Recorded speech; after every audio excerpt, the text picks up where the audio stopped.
Os outros veículos de comunicação dando o Eliseu Rezende. Eram processos diferentes de apuração.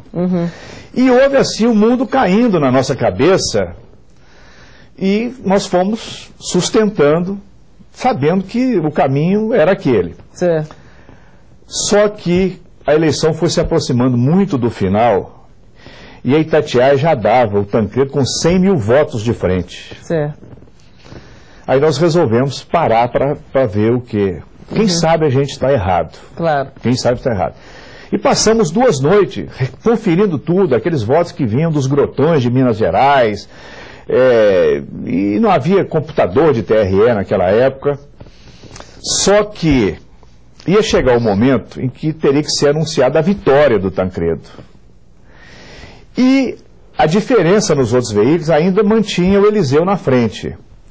E houve um momento de decisão na Itatiaia em que reunimos, falando, vamos comprar briga, vamos sustentar, e sustentamos a vitória do Tancredo. E depois as várias fontes se encontraram e todos deram também a vitória, no final, a vitória do Tancredo Neves. A diferença, para você ter uma ideia, foi de apenas 243 mil votos a favor de Tancredo. Num estado como esse, não sei quantos votaram, 8, 9 milhões de eleitores, e uma diferença pequena. Isso depois gerou uma visita ao Tancredo.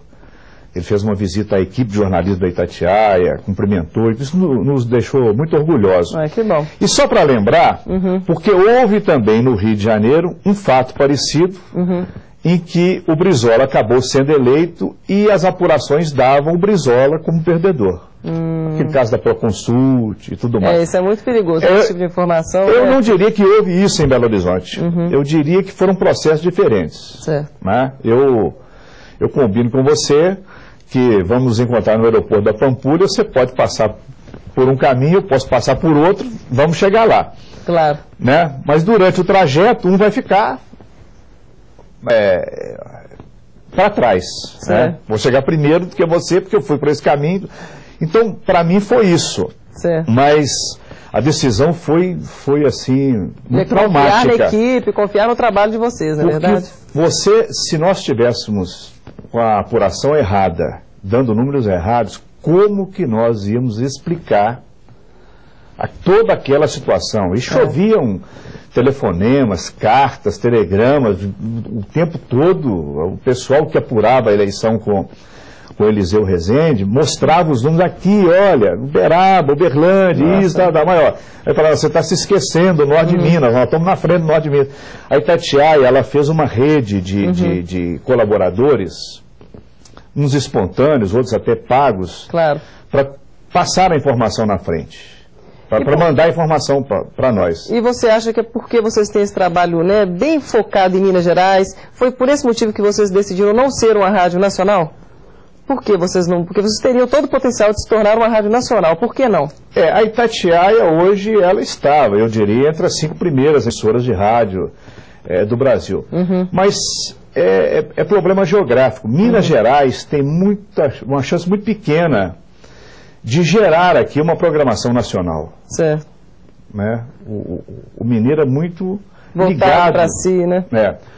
Agora, o que está nos deixando assim com um entusiasmo muito grande é o fato da chegada da internet ter dado condição de você colocar o seu som na internet e você ser ouvido no Brasil pelas inteiro. Pessoas que querem estar ligadas a Minas Gerais. Diz que o mineiro, quando sai daqui, ele leva o pão de queijo, ele leva tudo, ele leva a camisa do Atlético, do Cruzeiro, vai tudo com ele. Não esquece as Minas Gerais. Leva cachaçinha, isso e aquilo. É verdade. E nós temos mineiros, principalmente mineiros, ouvindo a Itatiaia nos pontos mais distantes da terra, na Austrália, nos Estados Unidos, tem uma colônia em Boston, assim, em Nova York, no Japão, tem mineiro espalhado, Portugal. Então, esse lado eu acho que a Itatiaia está cumprindo bem, ela está fazendo uma aproximação muito grande, ela está sendo a ligação o tempo todo dos mineiros que estão fora de Minas Gerais e estão fora até do Brasil. E como é que vocês descobriram esse foco da Itatiaia? A Itatiaia é muito marcante na mente de todo mundo, né? Como a melhor rádio para se escutar futebol, né?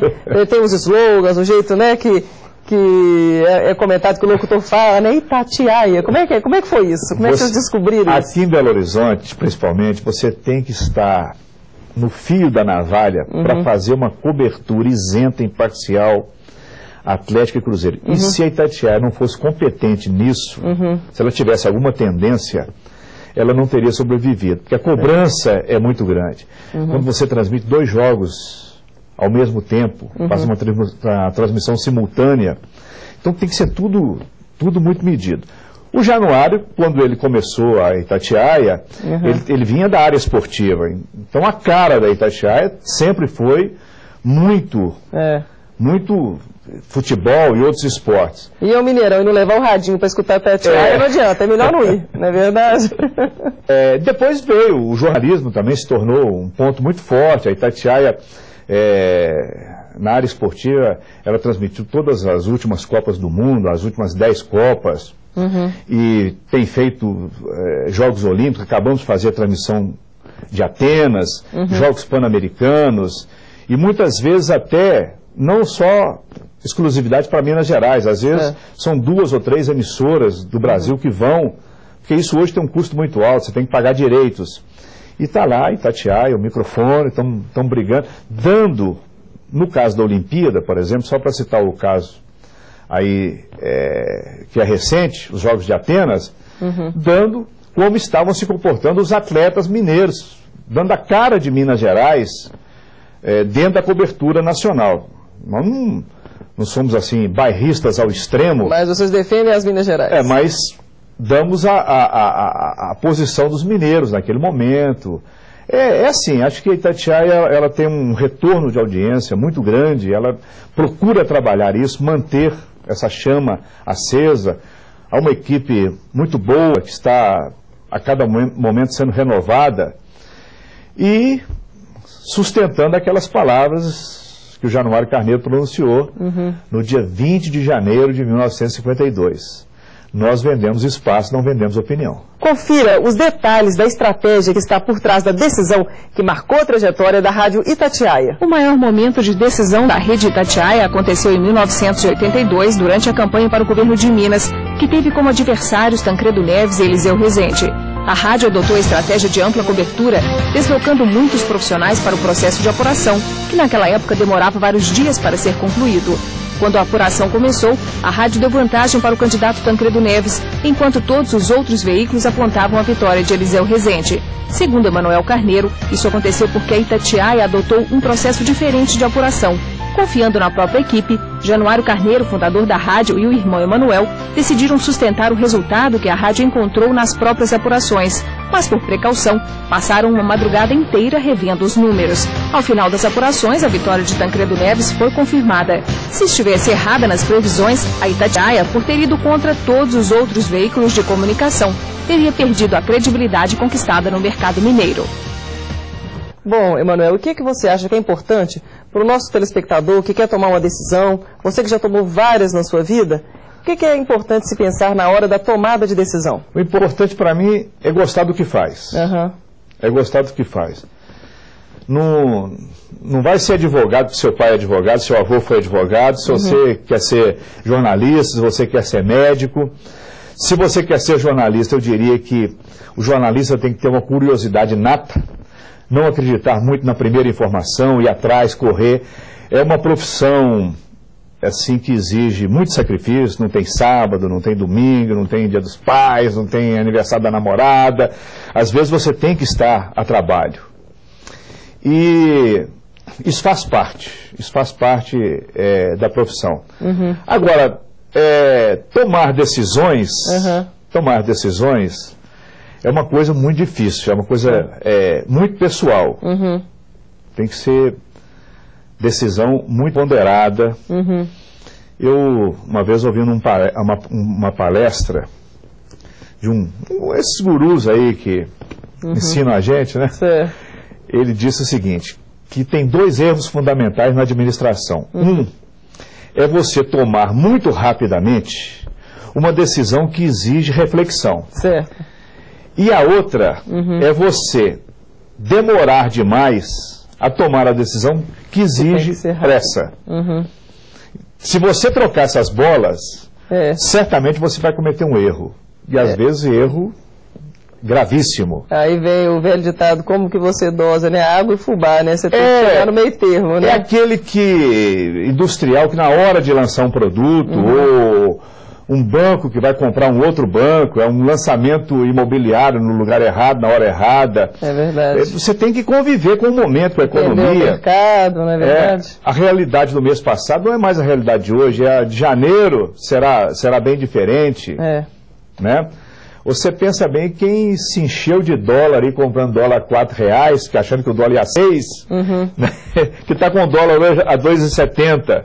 A pessoa tem que estar sempre atualizada, né? Exatamente. E hoje conta muito, não é o poder mais de uma grande empresa, é a velocidade com que essa empresa trabalha.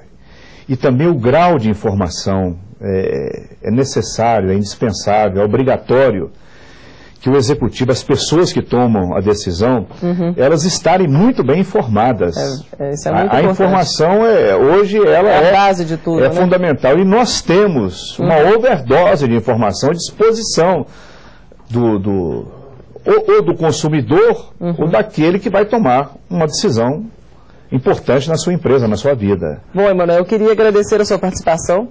Eu tenho certeza que toda essa história da Rádio Itatiaia vai inspirar o nosso telespectador a crescer, a lutar e a gostar da boa informação. Muito bem, muito obrigado. Estou à sua disposição e grato pelo convite. O Momento de Decisão termina aqui. Se você quiser rever as histórias que contamos nas edições anteriores, acesse o nosso site momentodedecisão.com.br. Muito obrigada pela audiência e até o próximo Momento de Decisão.